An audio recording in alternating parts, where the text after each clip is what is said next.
A'udzu billahi minasyaitonir rajim. Bismillahirrahmanirrahim. Assalamualaikum warahmatullahi wabarakatuh. Alhamdulillahi rabbil alamin. Alladzi anzala as-sakinata fi qulubil mu'minin liyazdadu imanan ma'a imanihim. Asyhadu an la ilaha illallah wahdahu la syarika lah. Wa asyhadu anna Muhammadan 'abduhu wa rasuluh alladzi la nabiyya wa la rasula ba'dah, amma ba'du. Kaum muslimin rahimakumullah.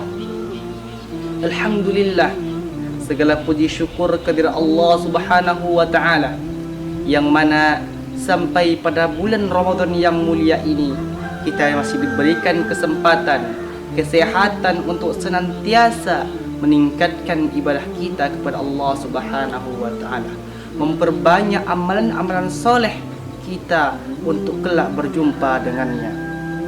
Kaum muslimin rahimakumullah, momentum Ramadan adalah momentum yang sangat tepat bagi kita untuk kembali mengintrospeksi diri kita dari segala kesalahan-kesalahan yang telah kita lakukan. Betapa banyak kesalahan, kelalaian yang kita lakukan selama hidup kita. Oleh karena itu, pada momentum Ramadan kali ini, mari kita mengintrospeksi diri kita. Khalifah Umar bin Khattab pernah berkata, "Hasibu anfusakum qabla an tuhasabu."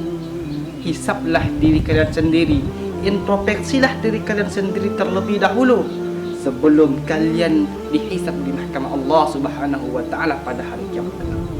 Kaum muslimin, jika kita pahami perkataan dari Khalifah Umar bin Khattab ini, ialah kita menintrospeksi diri kita ketika kita masih di dunia. Karena mengapa? Karena ketika kita masih di dunia, kita mengintrospeksi diri kita, mengingat kesalahan-kesalahan yang telah kita lakukan, kemaksiatan-kemaksiatan yang telah kita perbuat, masih ada kesempatan bagi kita untuk kembali kepada Allah Subhanahu wa taala. Masih ada kesempatan bagi kita untuk bertaubat kepada Allah Subhanahu wa taala. Ingat kaum muslimin, Allah ialah Tuhan yang Maha penerima taubat. Walaupun kita memiliki kesalahan yang banyak, walaupun kita memiliki dosa sepenuh bumi, tetapi Allah yaghfiruz dzunuba jami'a.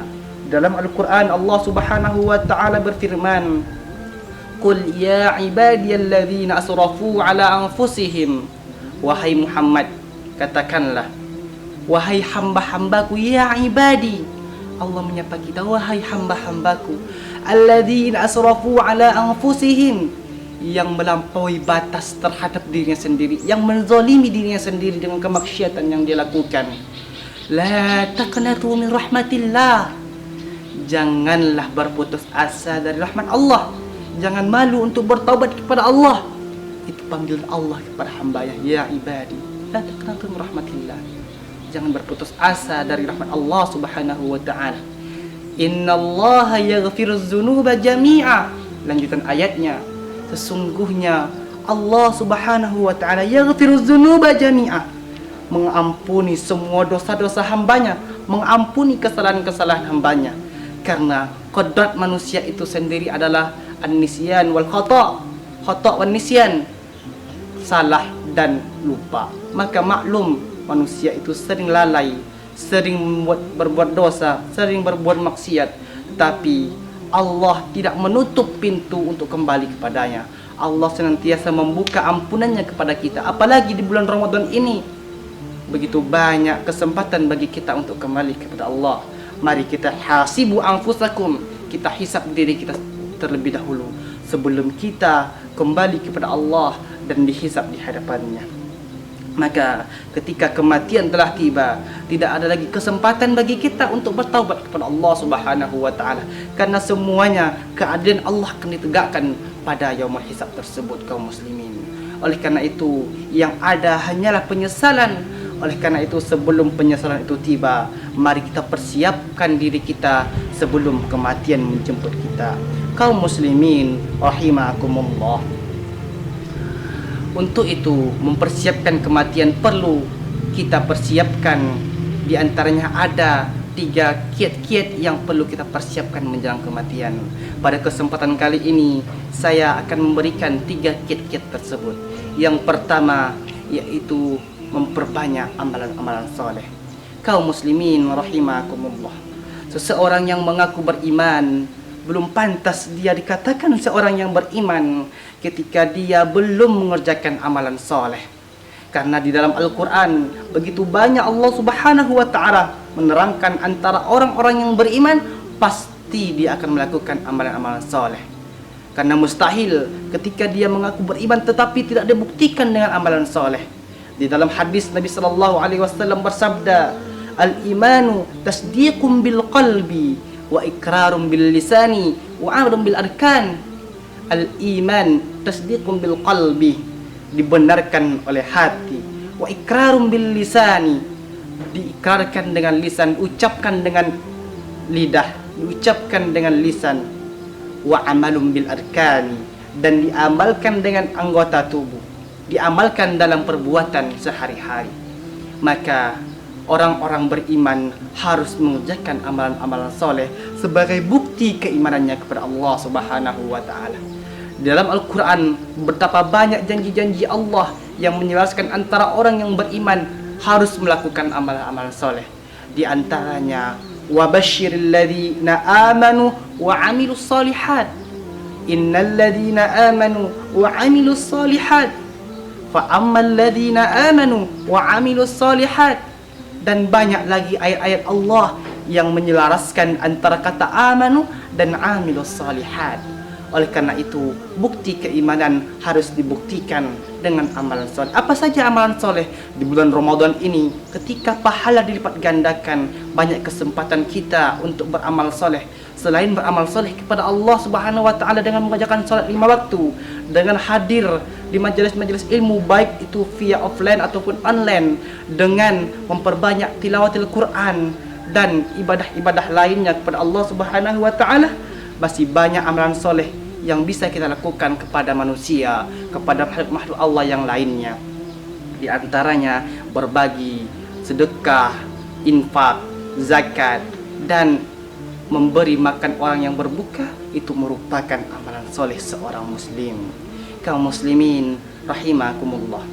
Adapun kiat kedua untuk kita menghadapi kematian adalah meminimalisir perbuatan-perbuatan tercela ataupun perbuatan-perbuatan yang sia-sia. Kaum muslimin rahimakumullah, perbuatan tercela akan mengotori hati kita, akan mengurangi kadar keimanan kita. Di dalam hadis Rasulullah sallallahu alaihi wasallam bersabda, "Al-birru husnul khuluqi wasyarru ma haka fi nafsik wa karihta ayattali alaihin nas." Rawahu Muslim. Al-birru, kebaikan itu, husnul khuluqi adalah kebaikan akhlak. Wasyarru ma haka fi nafsik, dan kejahatan itu, keburukan itu adalah sesuatu yang hati kamu tidak suka terhadapnya. Wa karihta ayattali alaihin nas, dan kalian juga tidak suka, benci perbuatan itu ketika kalian melakukannya diketahui oleh orang lain. Maka itu yang disebut dengan keburukan.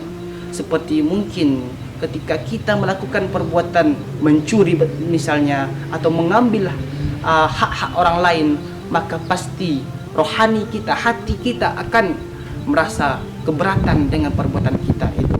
Namun dorongan nafsu itulah yang akan membuat kita untuk terus melakukannya. Maka itu juga membuat kita takut untuk diketahui oleh manusia. Itu yang disebut dengan perbuatan tercela.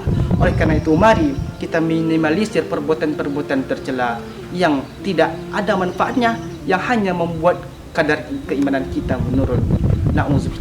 Na'udzubillah summa na'udzubillah. Kaum muslimin rahimakumullah. Adapun kiat-kiat menjelang kematian yang perlu kita persiapkan, yang ketiga adalah memperbanyak taubat kepada Allah Subhanahu wa ta'ala. Ma'asyiral muslimin rahimakumullah. Di awal tadi telah saya sebutkan bahwa kita perlu menghisap diri kita terlebih dahulu sebelum Allah Subhanahu wa ta'ala yang menghisap kita di mahkamahnya pada hari kiamat kelak. Di dunia ini kesempatan bagi kita untuk memperbanyak amalan-amalan kepada Allah Subhanahu wa taala. Kita tidak akan luput dari dosa dan kesalahan. Oleh karena itu, pintu taubat terbuka lebar bagi kita.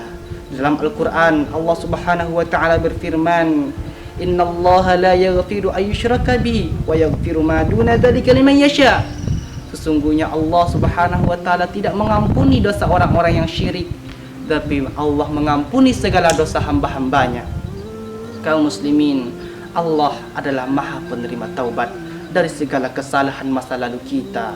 Bahkan kesalahan-kesalahan yang kita sengaja, ketika kita bertaubat secara sungguh-sungguh, Allah akan mengampuni kita. Maka momentum Ramadan kali ini kesempatan untuk kita memperbaiki diri, memperbaiki kualitas ibadah kita kepada Allah Subhanahu wa taala. Kaum muslimin rahimakumullah, mari bersama-sama kita tingkatkan ibadah kita pada bulan Ramadan kali ini, sehingga ketika kita keluar dari Ramadan ini, kegiatan-kegiatan positif yang kita lakukan selama bulan Ramadan terus berlanjut di bulan-bulan berikutnya, sampai ketika umur kita dipanjangkan oleh Allah, bertemu lagi dengan Ramadan pada tahun berikutnya. Tetapi ketika umur kita diambil oleh Allah Subhanahu wa taala, kita telah mempersiapkan diri kita untuk berjumpa dengannya dengan memperbanyak amal-amalan soleh tersebut, dengan meminimalisir perbuatan-perbuatan yang sia-sia, dan dengan memperbanyak taubat kepada Allah Subhanahu wa taala.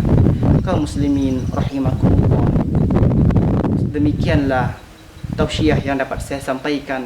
Lebih dan kurangnya saya mohon maaf. Wabillahi taufiq wal hidayah. Wallahu muwaffiq ila aqwamit thariq. Assalamu alaikum warahmatullahi wabarakatuh.